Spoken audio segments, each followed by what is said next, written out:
Today we're coming to you from Richmond International Raceway for the Toyota Owners 400. This is Rick Allen, and Richmond is one of the driver's favorite stops on the circuit. Multiple grooves offer great passing opportunities and side-by-side racing.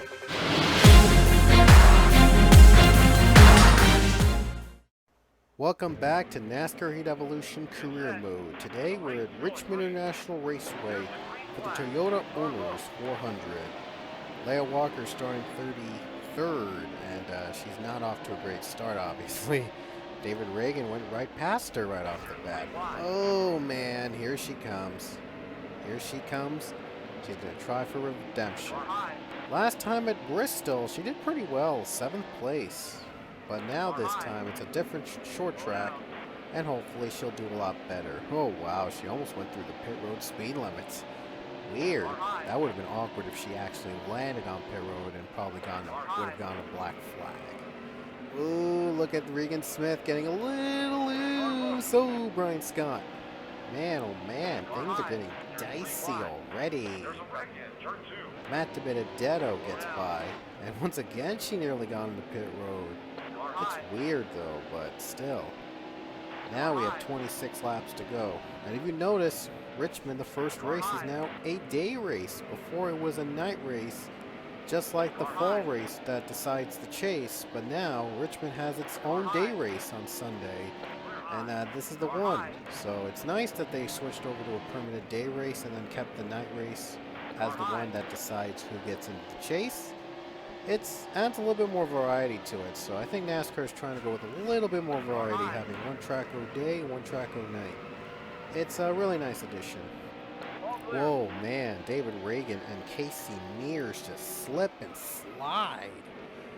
And she's 28th right now, so she's not doing as great as she usually does on short tracks, but this is a different one. And first time she's racing at Richmond, so a little bit of a different feeling here. And whoa, ooh, man, she is just getting in on it with Greg Biffle. Able to get through though for 27th position. So she's improving every single race. We do know that. Now she's trying to close in on the other female driver, Danica Patrick. So we might have a little bit of a rivalry between these two female drivers, between Danica Patrick and Leah Walker. That sounds pretty good if you think about it. So now Leah gets by Danica, and now she's 26th and looking to crack the top 25. Here she comes to turn 1. Ooh boy, there's Brian Scott, 40th, a lapped car. Scott, as always, doesn't do really good in Sprint Cup Series, and probably wrecked earlier. And so that's why he's running 40th. But with this inconsistencies of cautions, Scott's still running with the main pack, and it becomes a little bit annoying because we're trying to get higher positions, and lap traffic gets in the way. And especially Brian Scott though, because he tends to wreck out a lot. For those of you that don't know. But anyway, now she's gone through Brian Scott finally. Now she's going to try to close in on Paul Menard. Well, Brian Scott's fighting like he's racing for the same position when obviously he's a lap down. But finally, Leah was able to shake him off. So now Leah's keeping her eyes on Martin Truex Jr. Here she comes. Ooh boy, she gets by Truex Jr. Next up is Paul Menard. Oh boy, here she comes. Yes! Got through Paul Menard. Casey Kane, 23rd right now. That's her next target. That's if she could hang on to 24th. And looks like she will. Now she's going to close in and looks to get by Casey Kane. Yeah, sounded wrong. I apologize. But I'm just trying to get used to this stuff. Gets through Casey Kane, and Casey's riding Pitch Black Mountain Dew. You'll see that paint scheme in the Pole One NASCAR series when we start season 27. Ooh boy, my goodness, just went right on to Jamie McMurray, able to get through. Now running in the 22nd spot.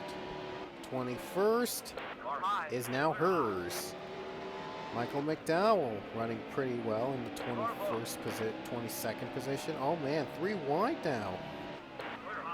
Wow, you never see 3 wide at Richmond before, but you just saw a brief glimpse of 3 wide racing here at Richmond.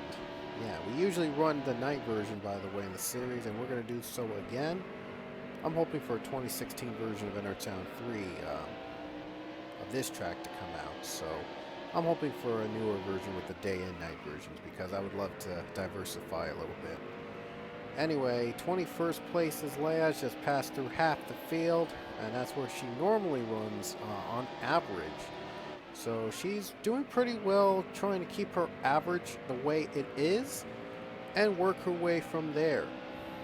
And she and now she's trying to gain up on Eric Amarola, who's running in the 20th spot. So 13 laps of fuel, by the way, now 12 laps, so with 2 to go, they'll probably be out of fuel. So they're going to have to address their pit strategy accordingly, because previous races, she pitted and she lost a lot of positions and ended up being low rated in the field. So she's hoping that her pit crew doesn't let her down this time and hoping her pit crew gets better with every race.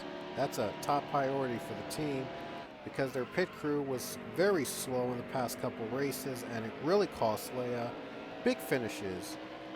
Now she's finding Jamie McMurray, trying to gain on Amarola while at the same time trying to fight Jamie McMurray.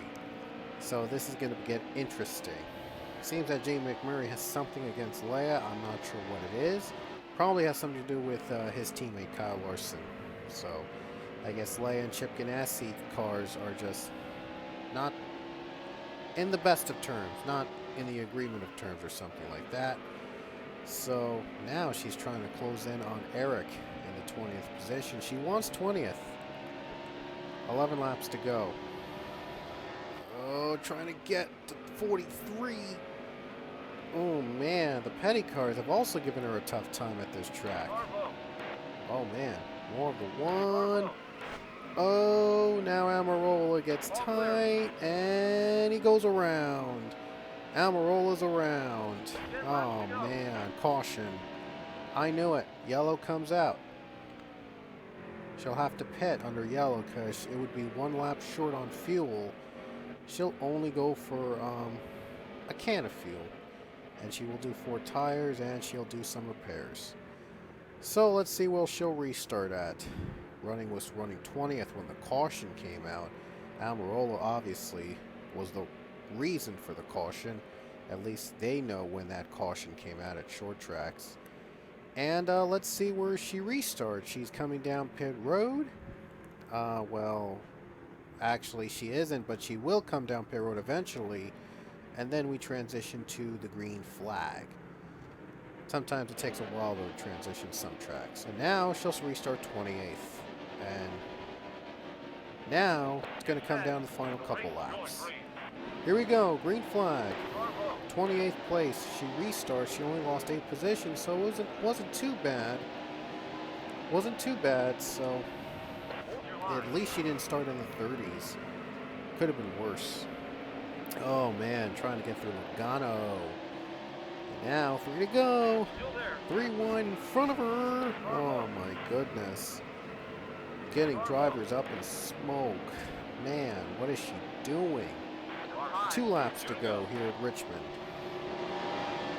And she's going to try to get Denny Hamlin. Yes. Oh, no, she didn't.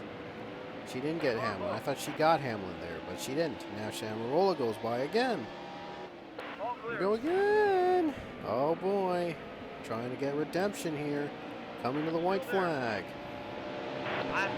And the caution comes out. Wow. Right after Leia crosses the finish line, a caution comes and she finishes 26th. Wow. So a caution for the second straight race ends it. Yeah, it is the second race in a row that we had to end under the yellow. She comes home 26th though. So I guess that's average. So I guess it's an okay day. But imagine how much position she would have gained if the caution didn't come out. Jimmy Johnson, by the way, won the race. It was a Hedrick 1-2. Dale Jr., by the way, came second. So Johnson wins, so at least he's still in his prime. And not too bad at Richmond. And now Johnson is the first two-time winner of the season. So there goes the diversity of winners. That goes out the window. Johnson becomes a two-time winner. So he's a lock into the chase for sure. And that's it from here at Richmond. Our next race will be at Talladega Super Speedway. But before we go, we picked up some new secondary sponsors. And I'm going to show you a list of the new sponsors. You can change them at any race you want. You feel confident you'll finish in a certain position, you can go for the big bucks. So those are all the new sponsors, and we'll be running, and we have a new upgrade in our shop. Well, we're going to buy the stamping equipment, and that'll improve our airflow. Hopefully that'll be one step closer to making our car very competitive. We will see you at Talladega.